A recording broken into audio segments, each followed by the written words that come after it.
उसी टाइम को यूज करके कुछ बड़ा करते हैं और कुछ लोग उसी टाइम का प्रयोग करके कुछ बुरा करते हैं, कुछ ऐसा करते हैं जो उनको नीचे ले जाता है, और कुछ लोग उसी टाइम को यूज करते हैं ऊपर जाने के लिए। तो आप क्या कर रहे हो, आपका क्या थॉट प्रोसेस है, कैसे अपने डिस्ट्रैक्शंस को मैनेज करते हो, कैसे अपने एक्सक्यूजेस को से नो टू एक्सक्यूजेस। एक्सक्यूजेस को ना का मतलब ना होता है, मुझे पढ़ना है इसका मतलब पढ़ना है, यहाँ पे डेडिकेशन काम आएगा, कोई मंत्र नहीं है। एक्सक्यूजेस से आपको कोई नहीं बचा सकता, कोई मोटिवेशनल स्पीकर, कोई मोटिवेशनल वीडियो, कोई भी नहीं बचा सकता है, सिवाय एक चीज के कि आप अपने लिए हैशटैग से नो टू एक्सक्यूजेस चलाओ, अपने रूम में लगाओ कि नहीं मुझे बहाना नहीं बनाना है, मैं अभी ये कर सकता हूँ, इसका मतलब मैं पढ़ाई कर सकता हूँ तो मैं पढ़ाई करूँगा, क्योंकि मेरा मेन काम क्या है, पढ़ाई करना है।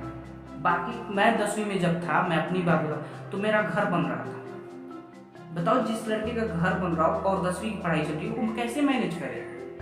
लेकिन ये जो कुछ भी था, घर बन रहा हो, कोई भी काम हो, वो टेम्परेरी था, क्योंकि 10वीं का रिजल्ट मुझसे आज भी लोग पूछते हैं कि कितना आया। अगर मैं उसमें फेल हो जाता तो लोग करते 10वीं में फेल हो गया, और अगर मैं पास हो गया तो मुझसे आज कोई ज्यादा ध्यान नहीं देता। लेकिन वो काम मैंने किया होता, घर में काम किया, बड़ी मेहनत किया, बड़ा मेहनत किया लड़के में, उस समय तो बड़ी तारीफ मिलती। लेकिन क्या वो आज मेरे काम का होता? तो अपनी लॉन्ग टर्म विजन को देखते क्यों नहीं हो कि ये डिस्ट्रैक्शन मेरे लॉन्ग टर्म में नहीं है। मेरे लॉन्ग टर्म में मेरे 10वीं का मार्क्स है, मेरे इंटर का मार्क्स आएगा, मैं आईएएस बनना चाहता हूँ, वहाँ पे मेरी पढ़ाई काम आने वाली है। मैंने घर बनाया या नहीं बनाया ये कोई नहीं पूछने वाला। तो अपने मेन काम पे कौन फोकस कर रहा है? एक डीएम बोले कि मेरे बच्चे का तबीयत खराब है इसलिए मैं अपने काम पे नहीं जाऊंगा। डीएम का काम अपनी फैमिली को छोड़ के अपने शहर को देखना है, अपने जिस जिले का वो डीएम है वहाँ पे जाकर उसको काम करना है, वहाँ पे नहीं। अपने घर पे रह के अपने बच्चे को नहीं देखना, उसका बच्चे को साइड करो। वो अपने शहर में जो प्रॉब्लम हो रहा है, बड़ा प्रॉब्लम, उसको देखेगा वो पहले, फिर अपने फैमिली को देखेगा।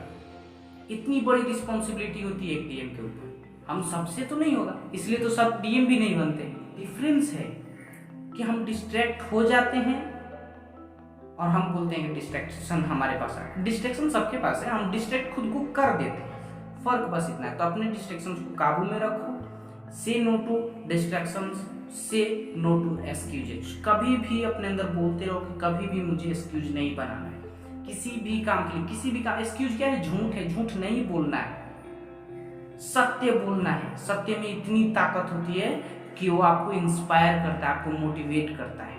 आपका मेन काम है पढ़ाई, उसके बाद सब काम है, तो अपने मेन काम को करो, बाकी सब कामों को साइड रखो। उनको पढ़ाई करके 5 घंटे 6 घंटे पढ़ के उठूंगा तब सब काम करूंगा, नहीं तो नहीं करूंगा।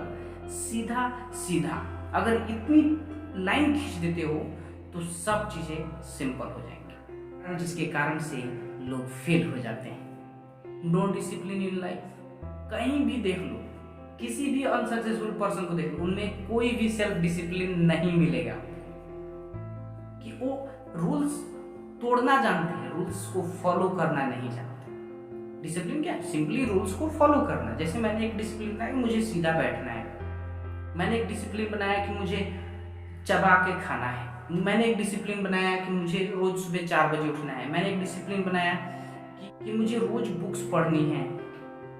ये सारी डिसिप्लिन से अगर मैं इनको नहीं कर रहा हूँ तो मैं डिसिप्लिन्ड आदमी नहीं हूँ। लेकिन मैं जब डिसिप्लिन्ड नहीं हूँ तो मैं क्या कुछ भी अचीव कर सकता हूँ? क्योंकि डिसिप्लिन कनेक्टेड है अब मेरी लाइफ से। मैं रोज पढ़ूंगा तभी जाके मेरा 95% मार्क्स आएगा, नहीं तो नहीं आएगा। एक दिन आज पढ़ा, एक दिन कल पढ़ा, उसके बाद पढ़ाई लेट पढ़ ही नहीं रहे, कंसिस्टेंसी नहीं है पढ़ाई में, तो क्या रिजल्ट मिलेगा? नहीं मिलेगा। आपकी लाइफ में डिसिप्लिन होना चाहिए, जबरदस्ती है ये। कोई भी काम बिना डिसिप्लिन के नहीं हो सकता। ये दवा भी खानी होती है तो सुबह शाम खाना होता है, नहीं अगर शेड्यूल मैनेज नहीं कर पा रहे हैं, अपने डिसिप्लिन को फॉलो नहीं कर पा रहे हैं तो रिजल्ट नहीं मिलेगा, कभी नहीं मिलेगा। हर डिसिप्लिन दूसरे डिसिप्लिन से कनेक्टेड है। आपको कुछ ऐसी डिसिप्लिन बता देता हूँ जो अगर आप फॉलो करोगे तो आपका सारा शेड्यूल बैठ जाएगा। नंबर 1, और रोज रात को बैठ के अपने काम के बारे में लिखना है, अपनी पढ़ाई के बारे में लिखना है कि मैंने ये पढ़ा, कल मैं ये पढ़ूंगा। रोज 5 मिनट लिखो, 10 मिनट लिखो, इसको छोड़ना नंबर 1 है। नंबर 2, एक्यूरेट टाइम पे उठना। जब भी उठेंगे, मान लो कि 4 बजे उठने का वादा किया था, 5 बजे उठ रहे हैं, तो तब भी बोलेंगे कि अभी से मुझे पढ़ना है। बस 2 डिसिप्लिन याद रखो। एक कि अपने काम के बारे में रोज रात को लिखना है, और सुबह जब भी उठो, वो आपकी मर्जी है, जब भी उठो तभी से पढ़ाई पे लग जाओ, तभी से अपने आप को मोटिवेट करो, नहीं मुझे पढ़ना है, नहीं मुझे पढ़ना है, मुझे पढ़ना है, मुझे पढ़ना है। तो ये 2 डिसिप्लिन लिख लो, अभी लिख लो, कॉपी पे लिख लो और उसको फॉलो करना शुरू करो। देखो चेंज एकदम इमीडिएट आएगा। कंसिस्टेंसी किसी भी काम में रखना बहुत जरूरी है। किसी रूल को आज बनाया और 4 दिन बाद छोड़ दिया क्योंकि उसमें पेन होता है। क्योंकि अगर मैं बोलूँ कि आपको एक्सरसाइज करते रहना है, रोज 100 दिनों तक एक्सरसाइज करते रहना है, तब जाके आपका वेट कम होगा। आप बोलोगे क्या बात करेगा, 100 दिन तक, 4 दिन कर भी लोगे अगर मोटिवेशन से, तो 5वें दिन छोड़ दो। तो आपको क्या करना है, 4 दिन नहीं, अपने को लॉन्ग टर्म विजन के साथ जोड़ो। कंसिस्टेंट रहो कि नहीं मैं 100 दिन करूंगा, मुझे 100 दिन करना होगा। बार बार आउटकम को क्लियर करो। जितना आउटकम क्लियर होगा उतनी ज़्यादा आपके अंदर एनर्जी होगी, उतना ज़्यादा कंसिस्टेंट रहोगे। कंसिस्टेंट रहने का सबसे अच्छा फॉर्मूला है कि अपने काम के आउटकम को क्लियर रखो और रोज थोड़ा थोड़ा सा ही करो। हो सकता है कभी आप डिमोटिवेटेड फील कर, उतनी एनर्जी नहीं है, तबीयत खराब है, लेकिन थोड़ा सा करो। थोड़ा सा 1 घंटा करने की जगह 15 मिनट करो, लेकिन करो।